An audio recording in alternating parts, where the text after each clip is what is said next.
ማሚ ደውለን እንንገረው አይደለም? እሺ ደውልለት። አይ ማሚ አንቺ ብትደውልለት ይሻላል። እኔ ደውልለታለሁ። ምንድን ነው የምትሰራችሁ? ሁሉንም በዚህ በቅርብ ቀን ውስጥ ማስታወስ እንደምችል ሐኪም ነገረኝ። ምን?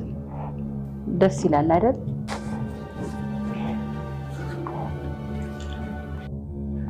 እንዴት ዋልክ? አለን ደህና ደህና። እየነዳህ ነው? የምስራች ልነግርህ ነበር። ለውድ ላድርገው። በዚህ 2 ቀን ውስጥ ማስታወስ ትችላለች።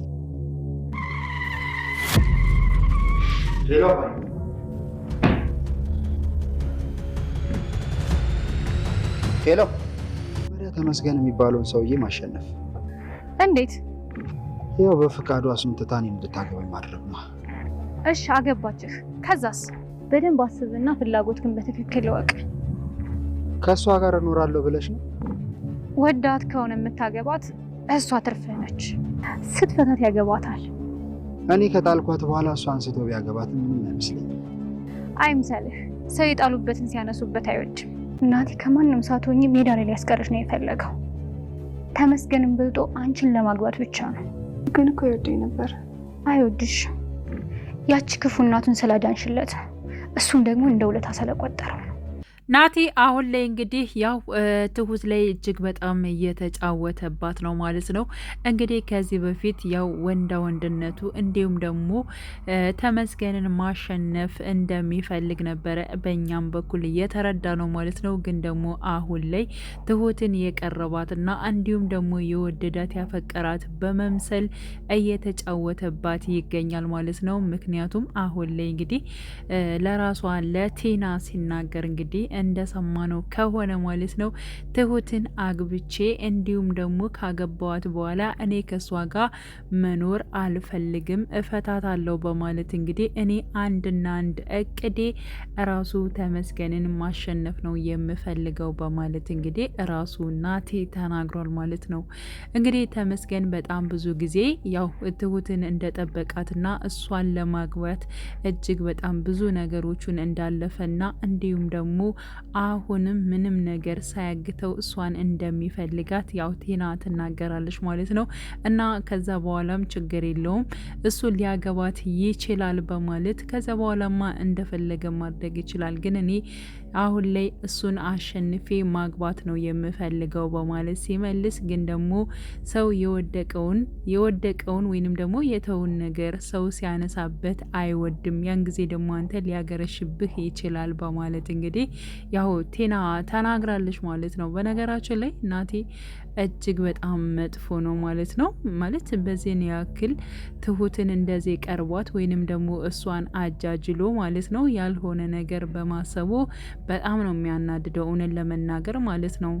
ማለት ምን አይነት ምክንያትና ምን አይነት ጸባይ ቢይዝ ነው ይህን ነገር የሚያደርገው? ምክንያቱም እንግዲህ የማይረሳ ነገር እኮ ነው። ትሁት ለእናቱና ለሱ ያደረገችው ነገር እኮ ከመጠን በላይ ነው።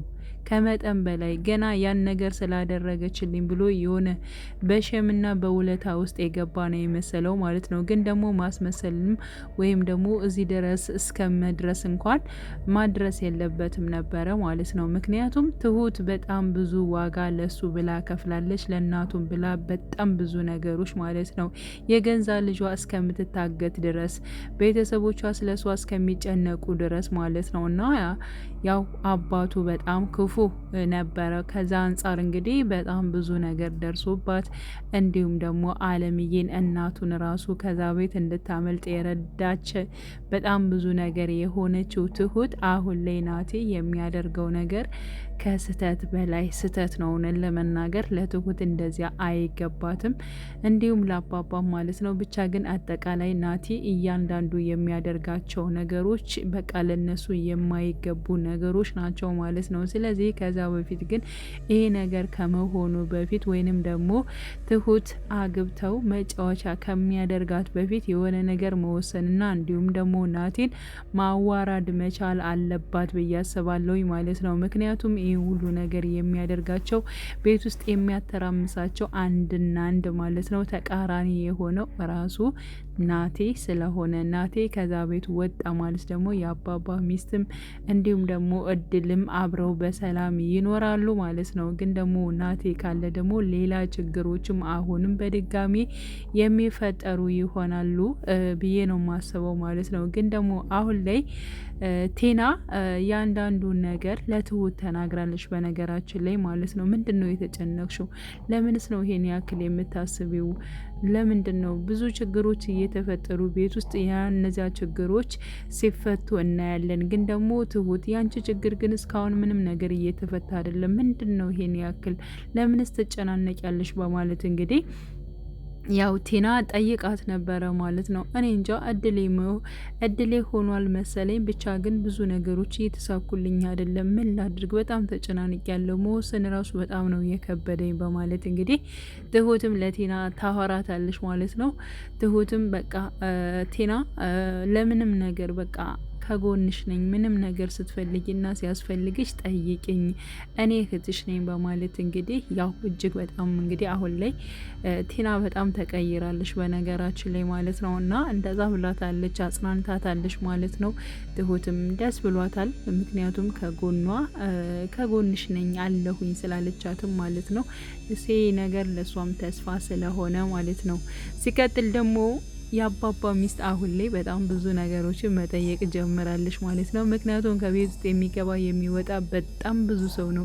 የቤቱ ባለቤት ግን ማን ነው በማለት እንግዲህ እየጠየቀች ነበረ ማለት ነው። እድል መልሳ እማዬ ያንቺ ቤት እኮ ነው ይሄ የባልሽ ቤት ማለት እኮ ያንቺ ቤት ነው። ስለዚህ የሚወጡት የሚገቡት ግን ማን እንደሆኑ አናቅም። እሱን ደግሞ ቀስ ብለን የምንረዳ የምናቅ ይሆናል በማለት እንግዲህ እድል መልሳለች። አዎ ልጄ የኛ ቤት እኮ ያቺ ደሳሳ ጎጆችን እኮ ማንም ዝር አይልም፣ ማንም አይመጣም፣ እንደዚህ ሰው ብዙም አይገባም አይወጣም። አዎ ማየ ከዚህ ደግሞ ያው ብዙ ሰው ነው የሚገባ የሚወጣ።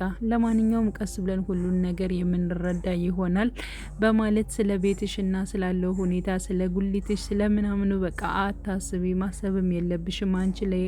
አንቺ እኮ አሁን ባለ ሀብት ሆነሻል። ምክንያቱም ይህ የምትኖሪበት ቤትሽ ራሱ የራስሽ ቤት ነው፣ የባልሽ ማለት ያንቺ ነው በማለት እንግዲህ እድልም ማለት ነው እናቷን እጅግ በጣም እያረጋጋቻት ትገኛለች ማለት ነው በአሁኑ ሰዓት። እና እነ ትሁትም እንዲሁም ደግሞ ቴናም ተሰብስበው ነበር። እናንተ ማን ናችሁ? ከዚህ ቤትስ የሚኖረው ማን ነው? በማለት እንግዲህ እያንዳንዱን ነገር ጥያቄ አንስታ ነበረ ማለት ነው። ያው ቴናም የልጇ ሚስት እንደነበረች እና አሁን ላይ ግን እንደተለያዩ እንዲሁም ልጅ ካለ ታዲያ ለምንድን ነው መጥቶ ያላየኝ በማለት እንግዲህ ጠይቃ ነበረ። ክፍለ ሀገር ለስራ ሂዶ በዚያው ነው የቀረው። ምን እንደነከው ባናቅም ረዥም ጊዜ ሆኖታል አልመጣም ብላለች ማለት ነው። ትሁትም ቢሆን ከአባባ ጋር የምትኖር ነች በማለት እንግዲህ እያንዳንዱን ነገር ቤተሰብ እንደሆኑ ተናግረዋል። እና ይህ ነገር ደግሞ ምቾት አልሰጣችሁም እንዴ? ምን ሆናችሁ ነው በማለት እንግዲህ ትሁትም ጠይቃ ነበረ።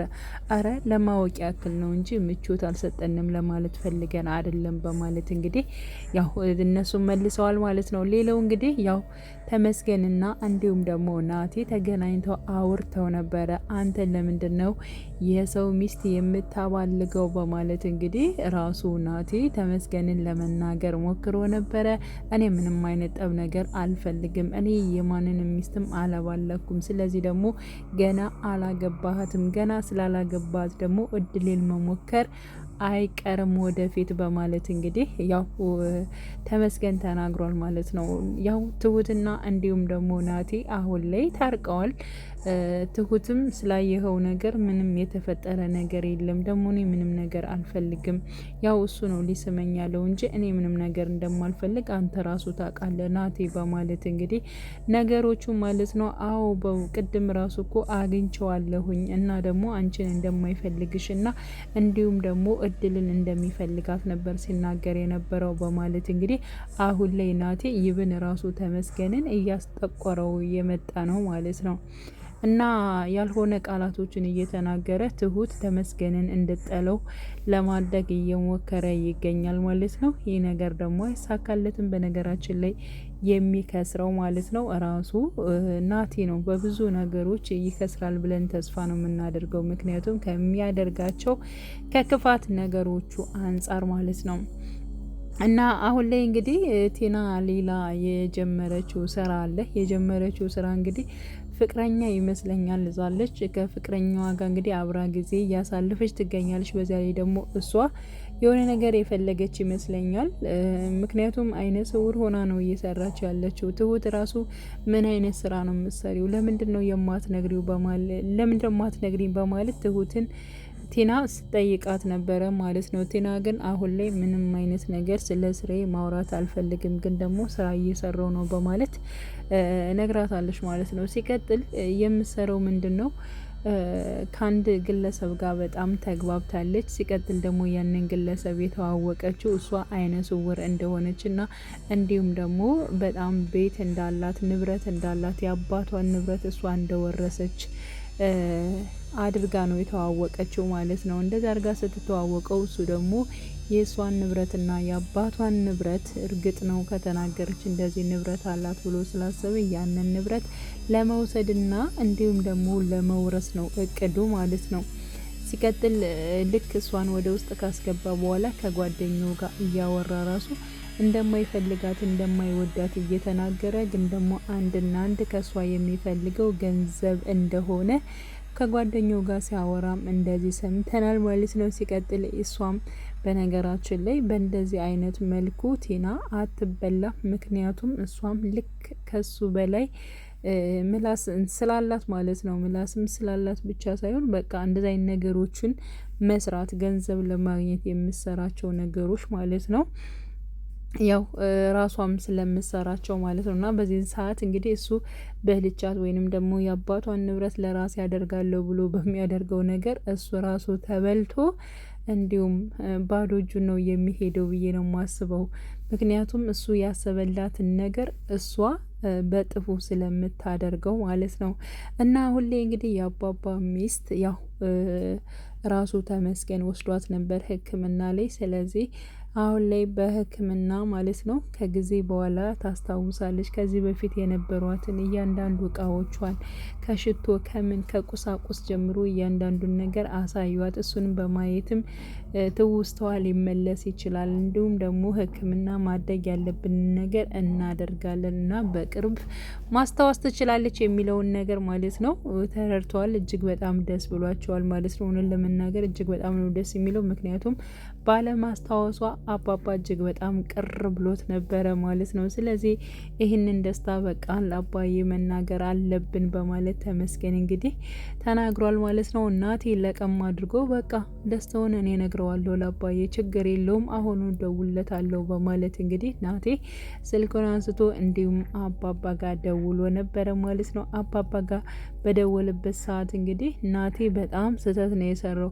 ያው አባባ መኪና እየነዳ መሆኑን ያቃል ማለት ነው። እየነዳ መሆኑን ያቃል፣ ግን ደግሞ ሆን ብሎ አባባ የሆነ ነገር እንዲደርስበት ስለፈለገ እሱ እቅዱ ስለፈለገ ማለት ነው ምንድነው ያደረገው? ከሁለት ቀን በኋላ በቃ ማስታወስ ትችላለች ነው ያለው። ከሁለት ቀን በኋላ ነው ለማስታወስ እድሉ ይኖራታል ተብሏል። ስለዚህ ወደፊት ታስታውሳለች ብሎ ራቅ አድርጎ መናገር ሲችል ከሁለት ቀን በኋላ ሁሉን ነገር ማስታወስ ትችላለች በማለት እንግዲህ ይናገራል። በዚያን ሰዓት እንግዲህ አባባ እየነዳ በነበረበት ሰዓት ላይ እጅግ በጣም ስለደነገጠ የመኪና ድምጽ በጣም ሲሰማ ነበረና አባባ ምንም አይነት ጉዳት መድረስ የለበትም፣ ምንም ባይሆን እጅግ በጣም ደስ ይላል ብዬ ነው የማስበው። ምክንያቱም እሷ ደህና ስትሆን እንደገና ደግሞ አባባ በዚህ መልኩ ሲጎዳ እጅጉን በጣም ነው የሚያስከፋው ማለት ነው። ስለዚህ ቀጣይ ፓርት እኛም በጉጉት የምንጠብቀው ይሆናል ማለት ነው። ውድ ቻናሌ ተከታታዮች ቤተሰቦች በያላችሁበት ሰላማችሁ ይብዛልኝ። ለቤቴ አዲስ የሆናችሁ የደውል ምልክቱን በመጫን ቤተሰብ የሆኑ ነባር ቤተሰቦችም ስለምታበረታቱኝ አብራችሁኝ ስላላችሁ እጅግ በጣም አመሰግናለሁ። መልካም ጊዜ ተመኘው።